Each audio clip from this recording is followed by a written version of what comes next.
Hi மக்கா, இன்றைக்கி மீன் வாங்கியாச்சு. 50 ரூபாய்க்கு கொளிச்சால மீன் தான் கிடச்சிச்சு.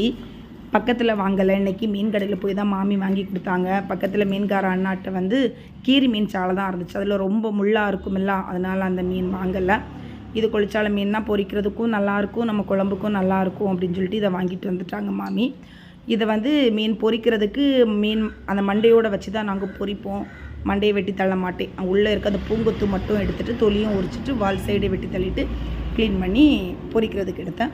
அப்புறமா வந்து குழம்புக்கு வந்து மண்டையெல்லாம் வெட்டி தூர போட்டுட்டு வாலையும் வெட்டி எடுத்துகிட்டு ஒரு மீனை வந்து 2 துண்டாக வெட்டி குட்டி குட்டி மீனாக போட்டு குழம்புக்கு கழுவி எடுத்துட்டோம். இந்த மீன் கழுவுறதான் ஒரு பெரும் பாடு. பின்ன என்ன செய்கிறது, நமக்கு சாப்பிடணுமில்ல, கழுவி தானே ஆகணும் அப்படின்னு சொல்லிட்டு கடகடான்னு கீழே போனால் அருவமனையில் கழுவணும். ஆனால் நான் கீழே போகலை, கத்திரிக்கோள் வச்சு இன்றைக்கி மீன் கழுவிட்டேன்.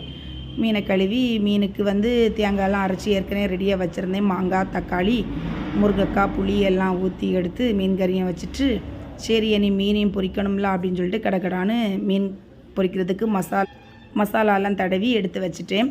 கியூட்டி ஆல்ரெடி கேட்டிருந்தீங்க, மீனுக்கு வந்து எப்படி மசாலா போட்டு நீங்கள் மீன் பொரிப்பீங்க, வீடியோ போடுங்க அப்படின்னு.